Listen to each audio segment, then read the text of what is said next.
What is up, everyone? This is going to be a walkthrough on how I use volume profiles, which is one of the most powerful tools that you can use in trading on any time frame, in my opinion. Um, so let's just get right into it. Most charts by default have this thing down here, which shows you volume adjusted by time. So it shows you, price on the y-axis and then time on the x-axis. I don't like this tool.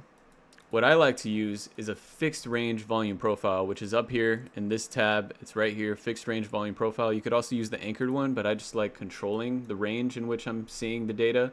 So if I pull this tool is a 2-click tool. You want to pull it from the beginning to the end of the range that you want to look at. If I pull the fixed range volume profile from the bottom of Bitcoin to the current price, as you can see, most of the volume was done at this red line. Therefore, all of the biggest transactions and volume done on Bitcoin since November of 2022 was done down here. Why is this? Because this is a signature of bigger institutions, whales, huge players that said, hey, this is the bottom. We're going to buy Bitcoin here. And they did. And that's why most of the volume is at the very bottom. And it fueled this entire move to the top. You can see how huge this volume node is compared to the rest of these volume nodes. Now, what fixed range volume profile does, if you haven't seen already, is it measures volume but with price. Okay, so it gives you what the volume was at each given price. So that's why it's horizontal. All these nodes show how much volume was at each given price. So for example, we have this high volume node here at 23K. We have some burst of volume here where there was consolidation, etc.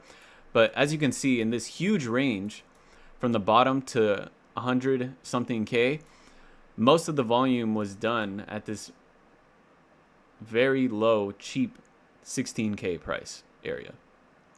And that's what marked the bottom. And now that is one of the things that you should keep in mind about volume profiles, is that when we get a huge move away, like a impulsive move away from the point of control, which is this big red line here, that is normally the sign that we're going to be moving a lot more in that direction. Usually the start of a trend, right? So if I pull it higher, then as you can see, the most popular price moves with it. If I pull it higher again to January of last year, then the most popular price was in this huge price range. Kind of obvious, as you can see, a lot of the volume was done in this range because we were there for months, obviously. So 67K was around the most popular price. And here we have this huge, as you can see, volume gap between this range and this range, because buyers and sellers just didn't have a lot of time to do business at these levels, right? So at some point that'll change. We have this, I like to mark them out. They're like volume gaps. So I like to mark them out like that and use them for confluence, because a lot of the time the market wants to come back and refill those price gaps before continuing higher or moving in the direction that it wants to go. Same thing with this point of control. The market loves to come back to the popular price if it can and give buyers and sellers another chance at it. But usually you get a pretty bouncy, I guess you could say bouncy move away from it. So if, for example, price wanted to, come back down and retest this point of control, you might get a quick bounce from it, either signaling a continue higher or just a bounce before nuking through even further. But yeah, the point of control is a huge point of confluence. Now, the other thing you should note about the point of control, or the volume profile in general, is you have all this color going on here in the middle, and it's kind of grayed out on the edges. Now, this area in the middle that's not grayed out is what you call the value area. So if you think in statistics, there's what you call the bell curve, right? And in the bell curve, 69% of that statistic is on that huge bell curve in the middle, right? And then 31% or whatever estimate is done outside of the bell curve. So this is exactly the same here.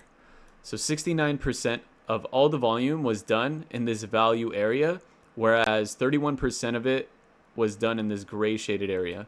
And for me, I have my colors like this, but you can change your colors to whatever you may want. Just for me, it makes more sense in my head because the red here shows the selling volume at these prices, and the white shows the buying volume at these prices. So you can see how there was a lot more buying volume ultimately that sent us higher, especially up here and through this volume gap, because there wasn't a lot of selling. It was just mainly buying volume that pushed us continuously higher. So yeah, this is a tool that you can use for swing trading, day trading, whatever. I've used them from both. I personally prefer it a lot more with swing trading, but I have had a strategy before where I used it for day trading the NASDAQ, and I'll get into that a little bit later. But for swing trading, this is great to pair with confluences. Like for example, we have a daily level. We have like an order block here. So if you pair that with the point of control that's still down here, then you get a really nice range to be a buyer, right? If you're still bullish and you're looking for zones to long, and you have this order block on top of this point of control, this might be a good area of interest for you, for example, right? And another thing I do want to point out is that point of control is always shifting. So let's do a replay real quick. Let me select, let's just pull it from back here. So if we start back here, let me delete this. Let's pull the point of control from here to here. If it can load sometime today, that'd be great. Let me go down to the daily.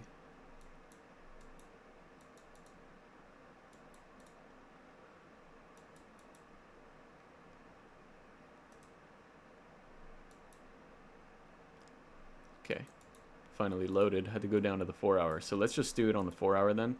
So we have this point of control here. So it tells me, let me extend this to the right, and you guys can mess with these settings. One thing I will mention about the settings is that, in my opinion, you should have this row size to as much as possible. I have it at 1,000. I think that's the max. And that just gives you 1,000 volume nodes to work with.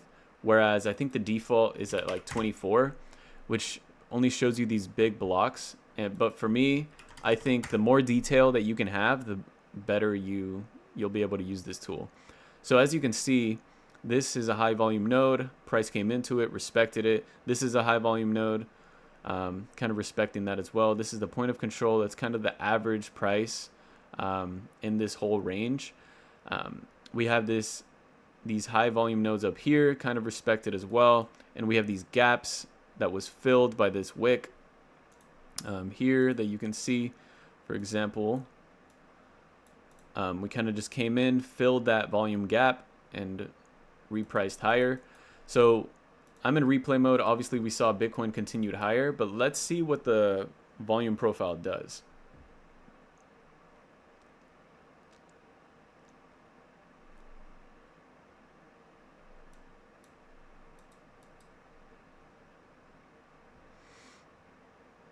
Let's go up to the 12 hour to make this a bit quicker.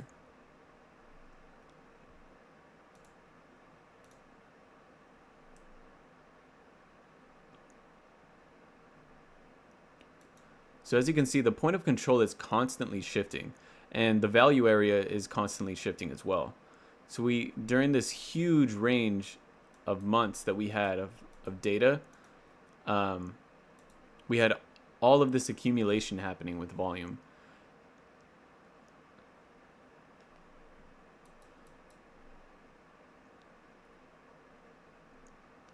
So it's pretty cool to see. That's kind of what I wanted to show you guys, that The value area, this entire tool is live data that's constantly changing. So, you want to keep an eye on it. You don't want to just mark it off once and just leave it that way. So next thing I want to do is show you guys what it looks like on a super lower time frame, because we were looking at weekly, daily, higher time frames. So this is the NASDAQ. This is what I day trade. As you can see, we had this huge nuke, and then we started to kind of bounce here, and we formed this point of control here. Price moved away super quickly, did some volume up here, and then nuked back down and came back to the most popular price, which is, again, the point of control.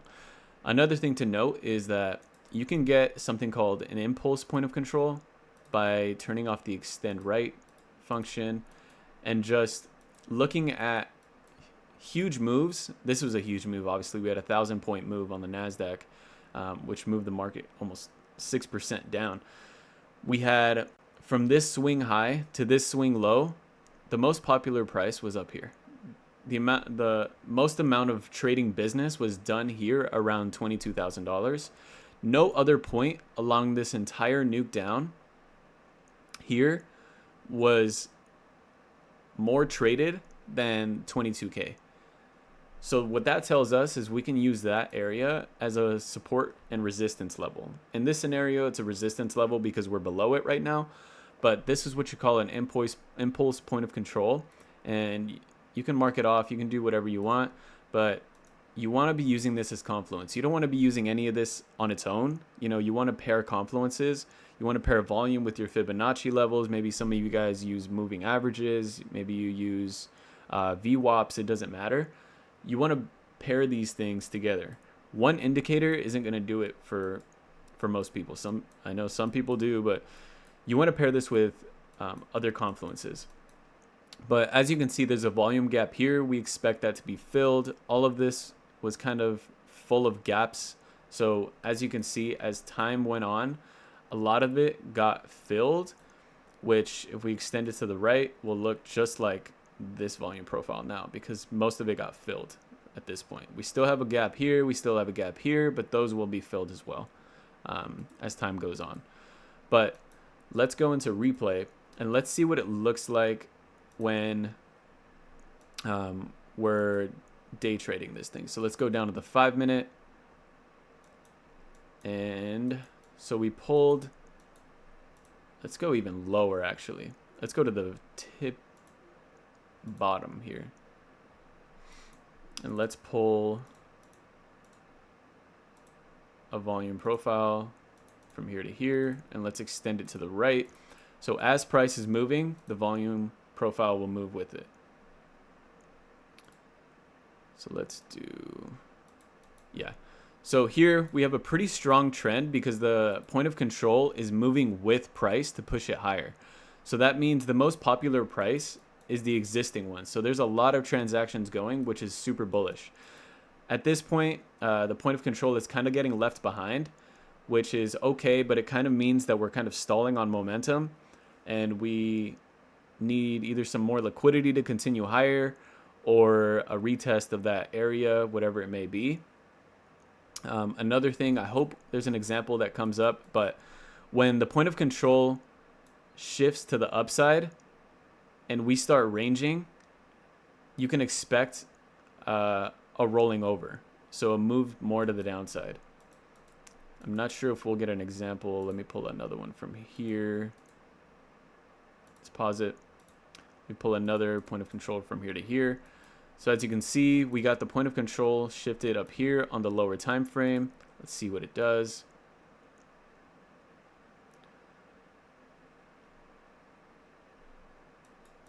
So if price continues higher, even here, when the point of control shifted up, then that signals that we're in a super strong trend, which obviously we are because on the higher time frame, we're trying to fill up all these gaps in this example.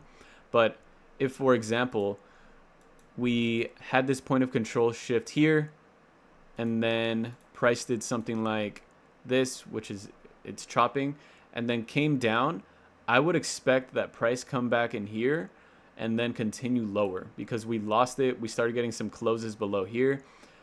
We get a quick retest of the popular price, the point of control, and then continue lower, right? Because at that point we have volume above us, and it's going to act as a huge form of resistance to continue lower. So something to keep in mind. But yeah, another thing to note is that all of these volume nodes are shifting as well. See, like for example, there we got a nuke. Can almost, let's pull it back here. So the point of control was higher. We're kind of nuking through it. If we start getting more closes below it, like we did here, then obviously we get a huge move down. Sometimes you won't get the retest, sometimes you will. Let's see what happens here. We did not get the retest. But a bullish sign again is when the point of control rotates again to the downside. Then that means, you know, there's a lot of popular, not popular. There's a lot of transactions happening down here, which means there's a lot of interest, and we probably go higher because obviously there's more demand. But let's see.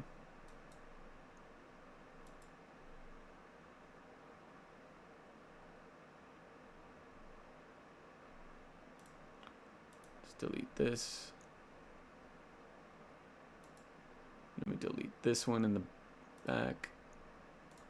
We're just looking at one now. Yeah. So the volume stayed down here. If we get a point of control flip to the upside, then we'll want to see a reaction.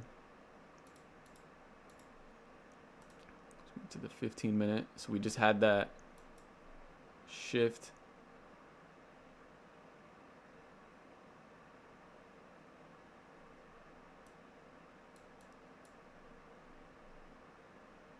So as you can see, up here is beginning to be a lot more popular.